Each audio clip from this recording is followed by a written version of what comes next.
Shalom, teman-teman saya dari Gereja Baptis Indonesia Ngargosari. Saya mengucapkan selamat hari kenaikan Yesus. Pada hari ini kita akan memperingati hari yang khusus itu, hari istimewa ketika Yesus terangkat ke surga. Kita harus bertanya, kok kenapa Yesus naik ke surga? Apa pentingnya Yesus naik ke surga? Itu penting sekali. Karena dengan demikian itu sudah tanda yang nyata bahwa Yesus sudah menyelesaikan tugas terutamanya. Tuhan Yesus diutus oleh Allah Bapa sebagai oknum yang kedua dalam Tritunggal untuk membayar lunas harga dosa. Dan dengan demikian dia harus menyerahkan dirinya di atas kayu salib. Dia harus menebus dosa umat manusia. Dan dengan Yesus terangkat ke surga, itu sudah tanda yang nyata bahwa dia sudah menyelesaikan tugas itu. Dan kalau kita lihat ketika Yesus terangkat ke surga, 40 hari yang belakangan itu, dia mempersiapkan murid-muridnya untuk melayani dengan sebaik-baiknya. Dan selama 40 hari dari saatnya Yesus bangkit dari antara orang mati sampai dia terangkat ke surga, dia mempergunakan waktu yang istimewa itu untuk memperbarui imannya itu murid-muridnya.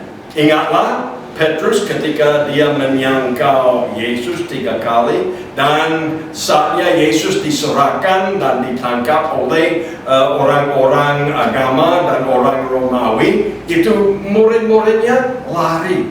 Tetapi kalau kita lihat, Yesus dalam waktu 40 hari itu mempersiapkan murid-muridnya untuk satu tugas yang istimewa yang terlihat di dalam ayat 8 dalam pasal 1 ini. Mari kita lihat dari Kisah Para Rasul pasal 1. Ketika Yesus terangkat ke surga, sebelumnya dia ditanyakan oleh murid-muridnya mengenai kerajaan.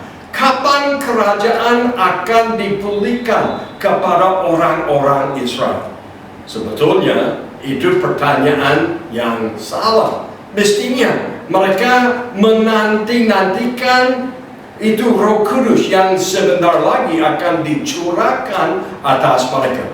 Tetapi Yesus menjawab mereka ketika dia ditanyakan oleh murid-muridnya dalam ayat 6 dan ayat 7. Coba lihat dia jawabnya. Engkau tidak perlu mengetahui masa dan waktu yang ditetapkan Bapa sendiri menurut kuasanya, mengenai saatnya, waktu, dan masa ketika Yesus akan datang yang kedua kalinya. Itu urusan dari Allah Bapa. Yang penting mereka berfokuskan pada amanat agung yang Tuhan Yesus berikan kepada mereka. Dan dia mengingatkan mereka di dalam ayat 8. Ayat 8 berbunyi demikian. Tetapi kamu akan menerima kuasa kalau Roh Kudus turun ke atas kamu. Dan kamu akan menjadi saksiku di Yerusalem dan di seluruh Yudea dan Samaria dan sampai ke ujung bumi. Kalau terlihat di dalam ayat ini, Tuhan Yesus mengingatkan mereka tentang tugas terutama. Mereka harus menjadi saksi Kristus. Sebentar lagi mereka akan menerima karunia Roh Kudus. Mereka akan dikuasai dengan kuasa dari tempat tinggi, sehingga mereka akan dijadikan saksi Kristus yang luar biasa. Sehingga mereka bisa menjadi saksi bagi Kristus baik di Yerusalem, Yudea, Samaria sampai ke ujung bumi. Ya. Dan kemudian dia terangkat ke surga. Ayat 9 berbunyi demikian.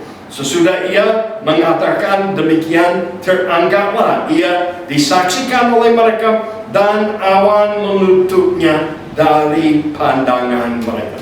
Pasti perasaan murid-murid Yesus waktu itu sedih sekali. Karena mereka tidak bisa berjumpa dengan Yesus lagi. Ya, selama 3 tahun mereka mengikut dia, dan setelah dia mati tersalib dan bangkit kembali 3 hari kemudian, Dia menampakkan dirinya kepada mereka, sehingga mereka senang sekali selama 40 hari. Yesus mengajar mereka dan memperbarui imannya, supaya mereka dalam imannya menjadi lebih kuat dalam memberitakan Injil, tugas terutama itu. Tapi mereka pasti merasa sedih, karena sebentar lagi Yesus akan terangkat ke surga dan mereka tidak bisa melihat dia lagi.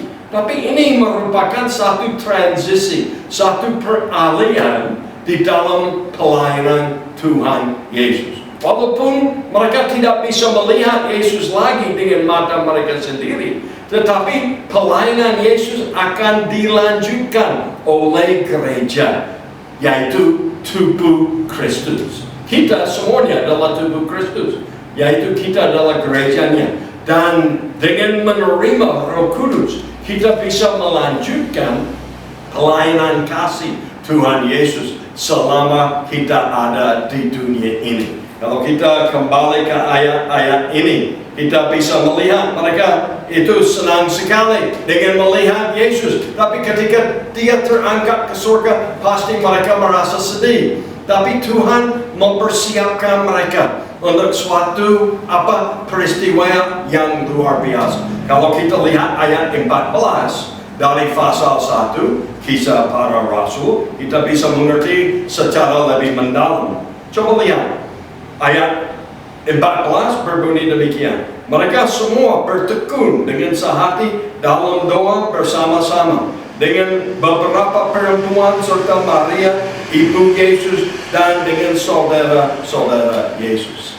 Ketika mereka berkumpul di ruang atas, mereka baru kembali ke Yerusalem. Setelah mereka lihat Yesus terangkat ke surga, mereka mungkin teringat, kami harus melakukan apa yang Tuhan Yesus perintahkan kepada kita. Kita harus menanti-nantikan kuat kuasa dari surga, sehingga mereka masuk ruang atas, dan mereka dalam keadaan berdoa. Kalau kita lihat ayat ini, mereka semuanya bertekun dengan sehati dalam doa bersama-sama. Wah, itu satu pertemuan yang luar biasa. Mereka bertekun dalam doa dan dalam keadaan dan suasana yang luar biasa itu Roh Kudus turun di dalam pasal 2 Kisah Para Rasul. Walaupun mereka tidak bisa melihat Yesus lagi dengan matanya, tetapi pelayanan Tuhan Yesus akan dilanjutkan melalui gerejanya, melalui jemaatnya, yaitu tubuh Kristus. Sehingga di dalam pasal 2 mereka menerima Roh Kudus. Coba lihat dari pasal 2 ayat 4. Maka penuhlah mereka dengan Roh Kudus, lalu mereka mulai berkata-kata dalam bahasa-bahasa lain seperti yang diberikan oleh Roh itu kepada mereka untuk mengatakannya. Jadi apa yang terjadi dalam ayat ini? Ya, Tuhan Yesus menepati janjinya. Mereka menerima Roh Kudus. Supaya apa? Ya, supaya mereka bisa menerima itu perlengkapan, pembekalan untuk pelayanan mereka. Mereka tidak bisa berbuat apa-apa tanpa Roh Kudus. Tetapi karena sesuai dengan apa yang Tuhan janjikan kepada mereka, mereka menerima kuat kuasa dari Roh Kudus saatnya mereka berkumpul di ruang atas itu. Dan setelah pasal 2, kita bisa melihat gerejanya bertambah lebih banyak. Karena apa? Karena pasal 2 itu dalam ayat 47, bagian B berbunyi demikian. Tiap-tiap hari Tuhan menambah jumlah mereka dengan orang yang diselamatkan. Saudara-saudara, itu luar biasa, Itu gereja semakin lama semakin bertambah lebih banyak. Kenapa? Karena ini 120 itu orang yang berkumpul di ruang atas dalam pasal 1 ayat 14 dipenuhi dengan Roh Kudus. Sehingga di dalam pasal 2 Petrus yang baru 3 kali menyangkal Yesus 40 hari sebelumnya, tapi sekarang dia diberi new start. Dia diberi satu kuasa dari Roh Kudus untuk menyampaikan firman Tuhan secara luar biasa. Hasilnya luar biasa juga ya. Tuhan menambahkan bilangan orang percaya ya dari 120 menjadi 3.000 orang. Terlihat dalam pasal 2 itu ayat 41.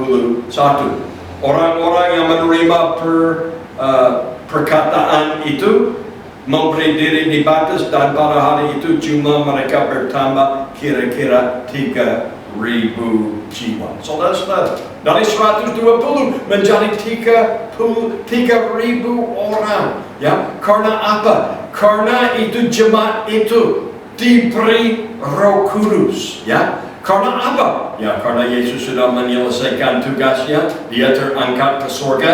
Itu sudah tanda bahwa itu tugas di dunia ini sudah terselesaikan oleh dia. Tetapi itu dia mempersiapkan jemaatnya untuk melanjutkan tahap yang berikutnya. Mereka akan dijadikan tubuh Kristus selama mereka ada di dunia ini. Dan mereka akan melanjutkan pelayanan pendamaian dengan Injil. Sehingga kita bisa lihat perkembangan gereja, kemajuan gereja dalam Kisah Para Rasul. Dari 120 menjadi 3.000, dan pasal 4 ayat 4 berbunyi demikian juga. Tapi di antara orang yang mendengar ajaran itu banyak yang menjadi percaya, sehingga jumlah mereka menjadi kira-kira 5.000 orang laki-laki.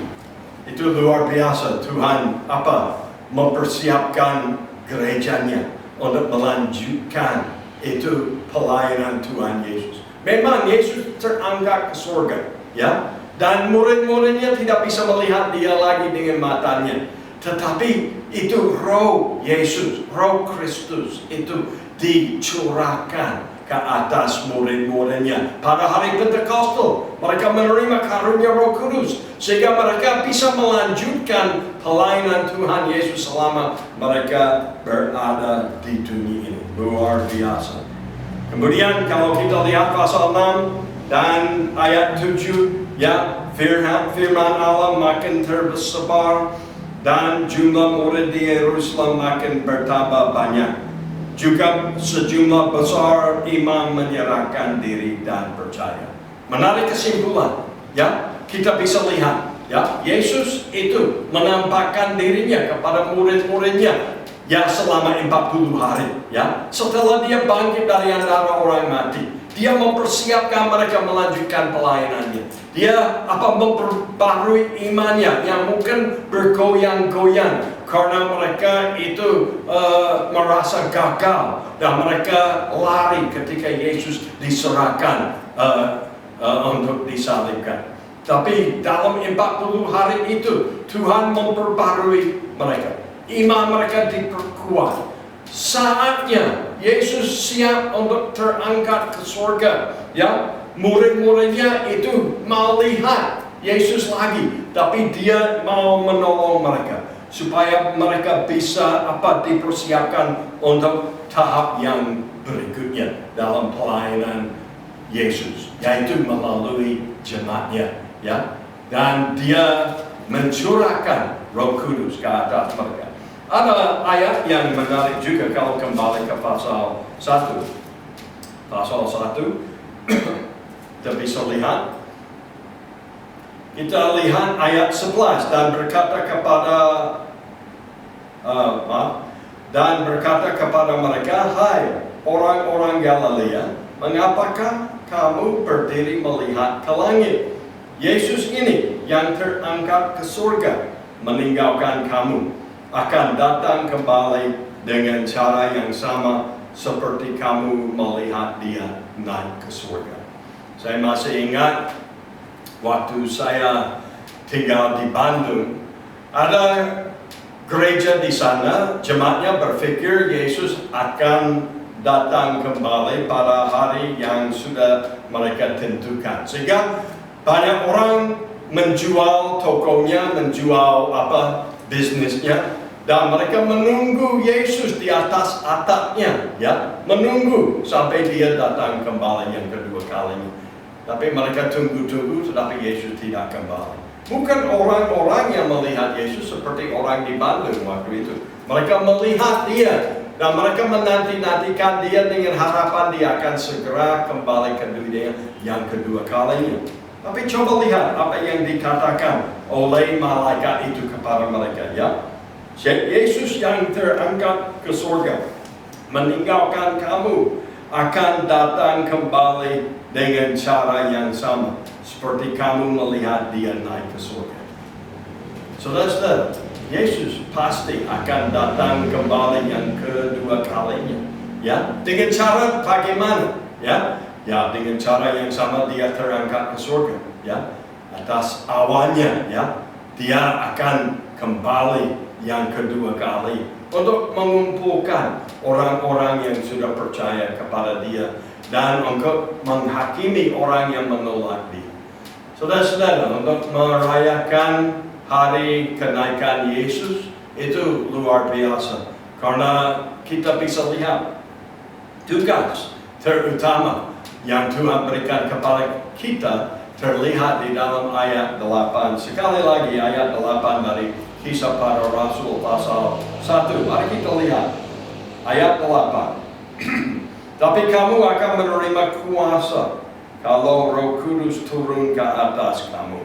Dan kamu akan menjadi saksiku di Yerusalem dan di seluruh Yudea dan Samaria dan sampai ke ujung bumi. Saudara-saudara, kalau kita melihat ayat-ayat ini mengingatkan saudara dan saya tentang tugas saudara dan saya. Tugas kita bukan untuk menunggu Yesus datang kembali yang kedua kali di atap kita, di atas atap kita di rumah.